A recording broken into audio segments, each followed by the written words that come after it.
reading through the Herald and saw the piece around StardustMe, and I was like, this sounds so interesting. I wanted a piece of it eventually when I'm not here.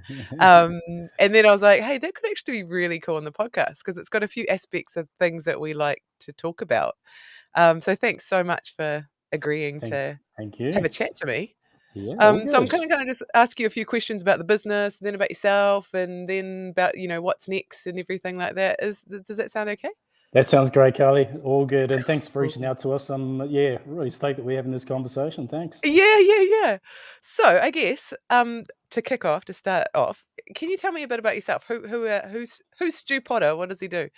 Pretty down to earth type of person. I love my life in Gisborne. I love the outdoors life. I've got 5 kids, Wow. 2 that are now at university. So we've got 2 recently gone down to Otago University, 3 boys still at home.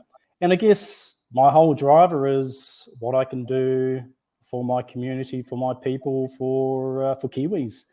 Cool. I'm very, very patriotic in terms of fighting the good fight for us in New Zealand and particularly in the regions. Yeah. And I mean, you're also, aside from StardustMe, which we'll get into soon, but you're Yeah, also, speaking of being into water, you've written a children's storybook. Can you tell us about that? it's true. The children's storybook was, I guess when I grew up, I was very close to my mum. My mum was my sort of role model. Dad used to work a lot. He was an electrical engineer, worked a lot overseas on big projects. And we lived overseas, mum being Māori. She's from Whakatane, Ngāti Awa. And whilst we lived overseas, she wanted me to be connected to New Zealand, to know who I was and my culture. And therefore, she would share a lot of, I guess, myths, legends, and folklore from Māori context. And I guess I grew up with those, and that formed part of who I am and my persona. And I wanted my kids, when they were born, to also be familiar with some of those stories that my mum used to tell me. And therefore, that's where it came from. It came from the ideology of being able to share some of my mum's wisdoms in a interesting legend, folklore sort of a mythology sort of a sense. Yeah. And that's where I came up with the fish story, which was really to pick on several morals or themes and to be able to tell an interesting story to my kids. I had 4 kids at the time. Yeah. And the funny thing was, Carly, they didn't know I was writing a book, and it didn't start off as a book. It just started off as a project. It grew legs like all things do. And when I launched the book, I actually went into their school, and all they knew was some author had made a book, and they're going to be sitting there listening to a reading. I walked up to the school, rocked up, 300-400 kids, up to and the kids were like, "Oh, what's Dad doing at our Yeah. school assembly?"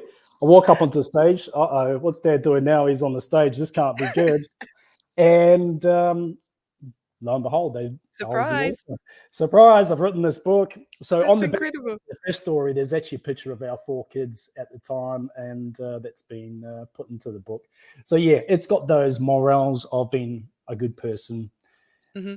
being being true to yourself, believe in yourself, be confident, but always be guided by your moral compass to do the right thing at all times. So that's kind of the basis behind the book and why I wrote it. Yeah. Having 5 kids now, Carly, has created a little bit of a challenge because I have to come up with a sequel because my 5th kid's going, "Hey, Dad, this is a cool book. Yeah. Where am I on Where the am last I? page?" Yeah. Oh, well, there's a new challenge. Well, you've done the oceans. Maybe now, since you're looking into the stars, you can add a new one to the There we go. collection. Yeah. Definitely. The reason I made contact with you was this new project that you've got going, StardustMe. Yep. Tell me a bit about this. How did this come about? StardustMe, 5 years in the making. Yeah. I've got good friends, and we get together every year. We go camping up the east coast at a place called Onoda Bay. That's just north of Tolaga Bay. They're all busy executives, busy families. They all got kids of their own, and so it's a really nice time to unwind. And whilst I was up at Onoda Bay, I got talking to one of my good buddies. He was working at Rocket Lab at the time. Now, where we live in Gisborne in Tairāwhiti is not far from the Rocket Lab site, so we can see the rockets going up. And the other hat that I wear is as a business consultant, so I help clients scale their business. I help clients with their training and facilitation needs. And I just come off the back of doing a facilitation session with a client around lean thinking and reducing waste. So it got me into thinking around, so that's the headspace I was in when I went camping. And I just watched a recent launch go up, and I guess I was thinking, how much waste is there in rockets? Could that be utilized in a beneficial way? And if it could, what might that look like? So that's kind of where the impetus came.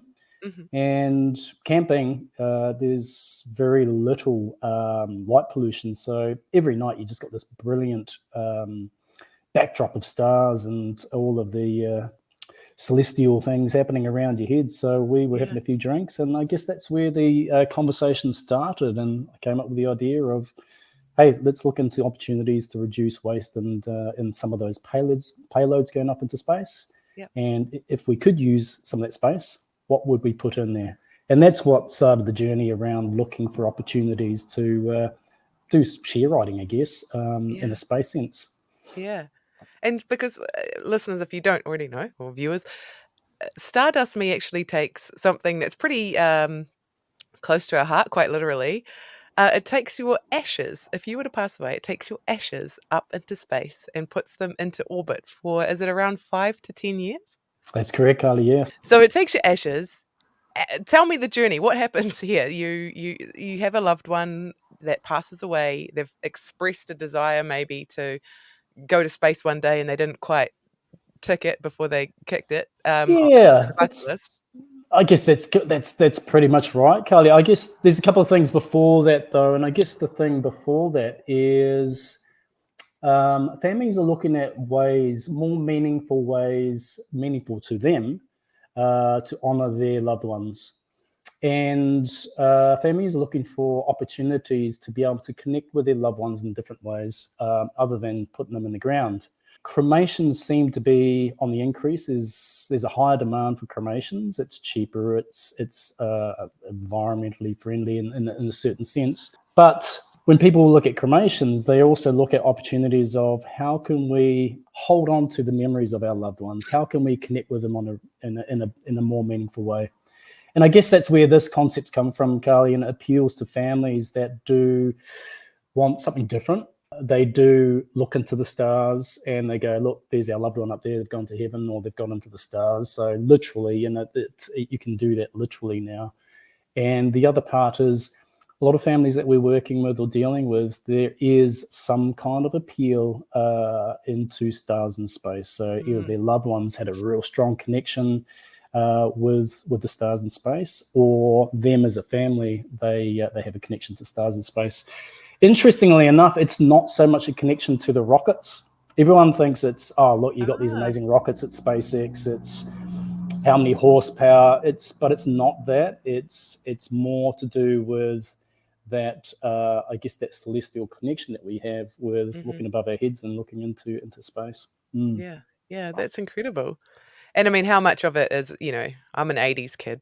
So, we grew up with ET and all the space stuff. How much of it is that that desire to be part of Yeah, space? I think you've really hit the nail on the head. When I thought about the passion that I had for it, and I've been involved in a lot of projects, but this one in particular really excited me. When I stepped back from that and went, what is it in particular that excites me about this project?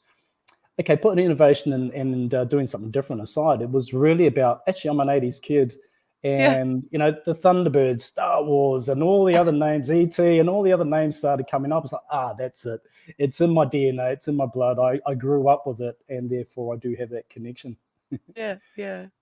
And I mean, from you were talking about, our fascination with stars and space and celestial bodies and whatnot, and that's become a little bit more known as well in New Zealand through celebrations like Matariki, where it's now, most New Zealanders would have some understanding of the importance of Matariki and, one of the pillars around remembering loved ones.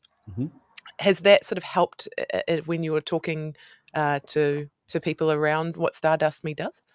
Yeah, I think it has, Carly. I think that awareness around celebrating those that are passed on, and we've always done that, but not uniformly as a nation. Now you've got a public holiday where you do have the opportunity to think about those that are passed. And I think that's a beautiful thing about our culture and where we are as a country, is that we're doing that together, we're celebrating that together, and that's now become part of our national DNA. Yeah. And therefore, that was never part of the strategy, the business strategy or commercial strategy to embrace that.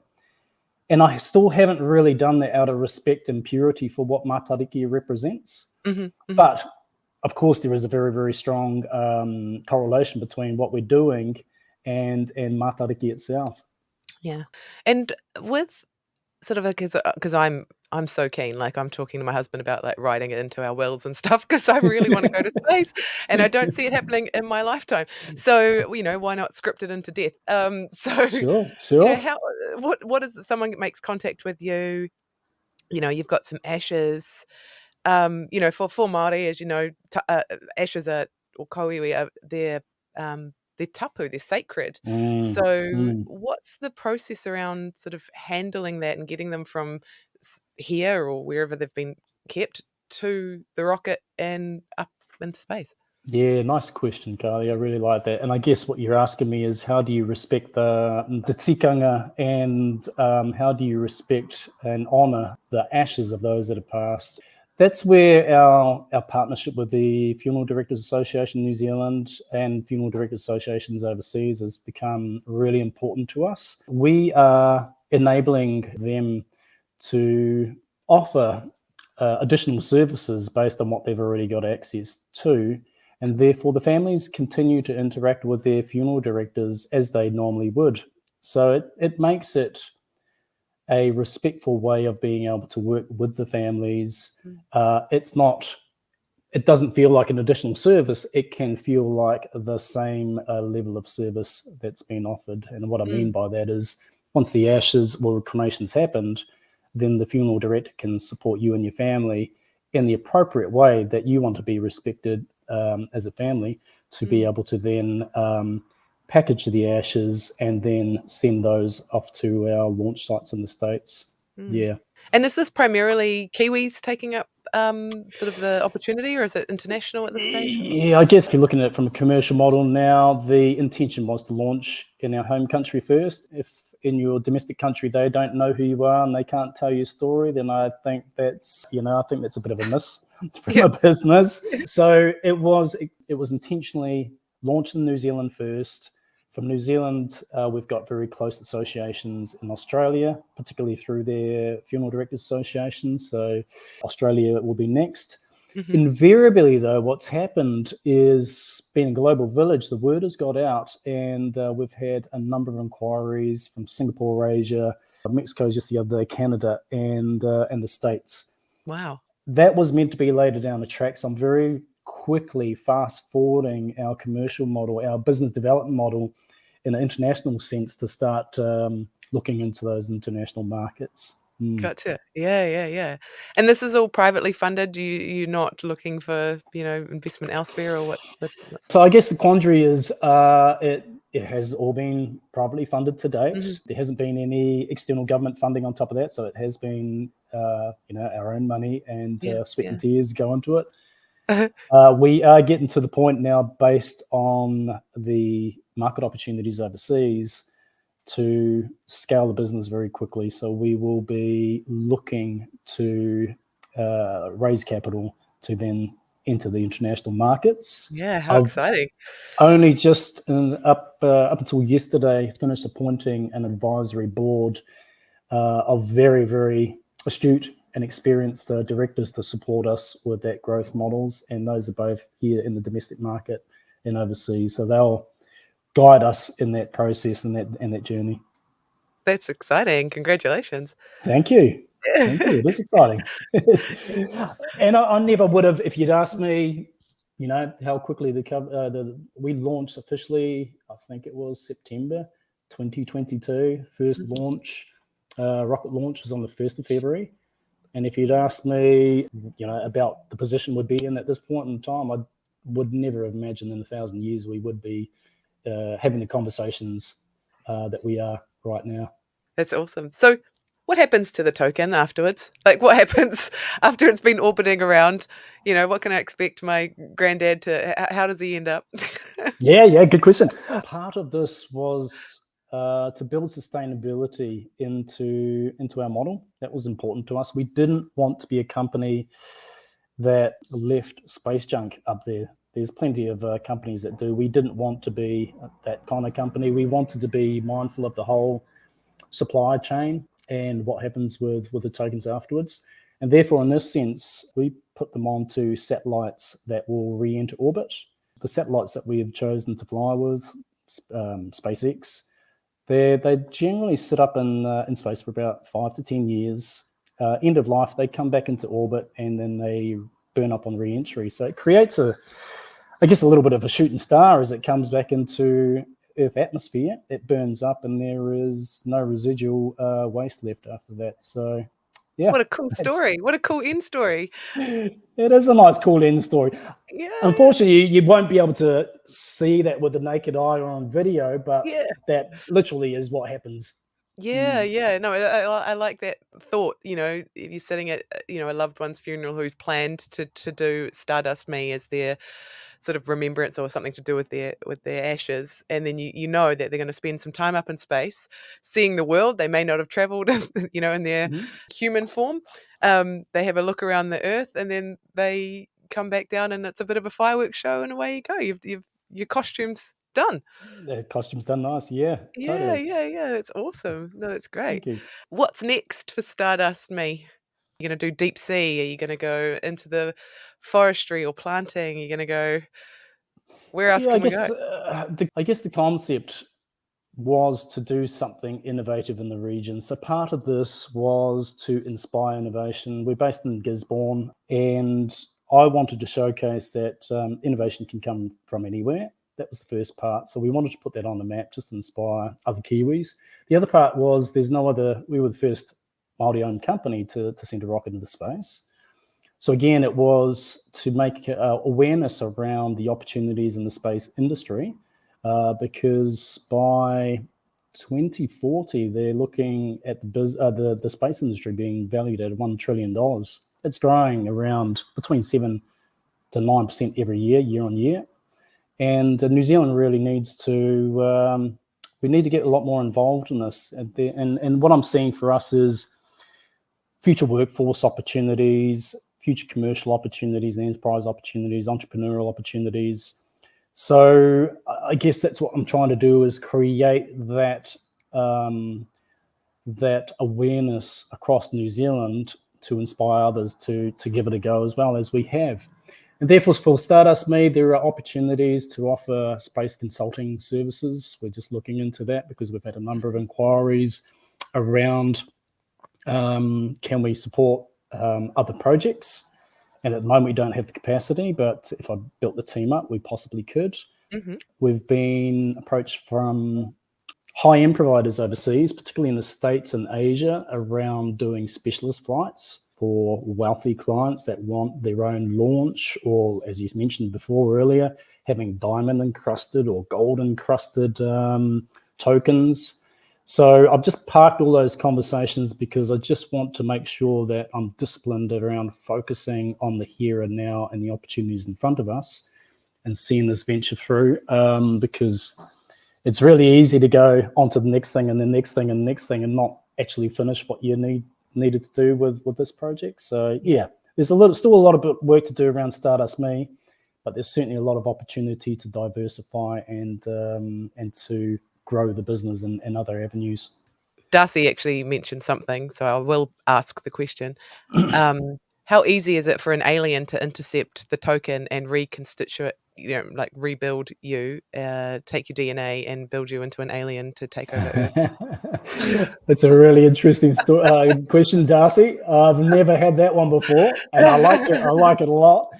Well, there's, just so you know, the actual atoms that are in the token itself, they don't have a DNA basis, so there's nothing organic. It's all inert. So you wouldn't be able to take the current tokens with the ashes and then rebuild or recreate the person, that I know of, not with our technology anyway. Could be alien technology that does something interesting like that. Yeah, but it's interesting. The two main competitors, Carly, based overseas in America, there's two big companies that are in the space that we're in, and they do send human DNA into space. So that's a potential for the competitors that you might have, a version of yourself kicking around based on alien technology. Yeah. Oh, no, we don't need 2 Darcys, that's for sure. Could be 3 or 4 or 10 of them. Yeah, A it would whole be a lucky planet of day. them. No, that's amazing, and, the other thing I forgot to mention is you can track the flights, can't you? So you can track the token and see where the satellite's at any particular time and Yeah. see what's So, going on. Carly, I guess particularly when it comes to investor interest and scale in the current market, you have to build in a technology strategy. If you haven't got a tech strategy, then your company is going to be really challenged around creating a competitive advantage and being able to scale globally. And therefore, the tracking of the token whilst it's in space, or the satellite token, is really important. So we do use third-party tracking systems at the moment, but we're currently working on a technology platform proprietary to ourselves that will have other add-ons, which I can't talk about at this stage, but it'll be quite exciting what you can do with the technology enablement. So that's the part in terms of, if you're looking at the research and development aspects. The research part, I'm saying, is pretty much done with what we've done to get the rocket into space and designing the hardware. The technology part will be the development of a technology platform that will really distinguish us from anything else that's on the market. Still, I continue to be blown away and awed by the concept and the process and everything like that, and I just think, thank you, because I think it helps. We've talked about kids, and you've got 5 of them, so you know all about that, and I've got a couple of them myself, is that showing them that you truly can just have a dream or have a think about something while you're having a few drinks and watching the stars, and turn it into something real, and then turn it into a commercial venture that actually, is gonna be successful and benefit a lot of people in the community. So, Yeah. just well done. Thank Absolutely you well very done. much. Thank you. And Brilliant. I'll go back to a thing that my mum used to say to me often. I was one of these kids that was quite mischievous and used to just go out there and give things a crack and get myself into trouble sometimes. And she used to say to me, "Kawe tutu," which means, stop being mischief, stop going out there and mucking around. I'd never listen, but what I like to say to kids, or even my own kids, is actually go out there, go and tutu nui, go and cause heaps of, get involved in heaps of things that you normally wouldn't get involved with, because through that you learn a whole heap, and you learn to back yourself. You develop a little bit of grit and resilience, and next minute you find yourself doing things that others aren't doing, but getting quite animated and excited about it. And next thing you know, you're looking around and you're a market leader, or you're doing something that you just couldn't have even imagined or dreamed about. So yeah, go out there and do lots of tutu, try lots of different things. Just give it a go. That's the biggest thing. So I think that's a sentiment that I like to implore to listeners. Well, also, and as parents of strong-willed children, I'm sure we'll appreciate that one day you're going to end up being a market leader. On those tough days, you're just, they're getting some That's grit. it. That's it. Yeah, 100%. I guess a really good book is that Losing My Virginity by Richard Branson. You read that book, and he grew up in an environment where his parents really supported him to push himself into the deep end, into that uncomfortable zone, into that space of, geez, I don't even know what I'm doing. I'm with people that I don't even know. It's unfamiliar to me. But his parents really supported him to thrive in that space. It's a great book that really inspired me in terms of the outlook and the persona that Richard Branson has, to just get out there and give it a go. And there's some really great anecdotes and stories in that book. And I go back to it often, and it's a really nice book for people to read, and it's an easy read. And Richard Branson, he's he's a pretty humble guy, and he's achieved an amazing amount of success over Mm, a short lifetime. yeah. No, that's incredible. Thank you so much for coming on today and having a chat to us. I purely reached out to you out of the blue, and you were so keen and welcome and inviting, so thank you so much. We really appreciate your time. Thank you so Um, much, Carly, and to you and Darcy as well. So yeah. appreciate the time and the reach out. So this has been great. It's been a good conversation. Really Yeah, yeah, appreciate your yeah. time. No, no, thank you, and, yeah, I really look forward to seeing what happens in the future. I think it's gonna be even more successful than it already is, but yeah, a huge success. Thank you so much, Carly. Appreciate your time. Right. Thanks. Thanks, Stu.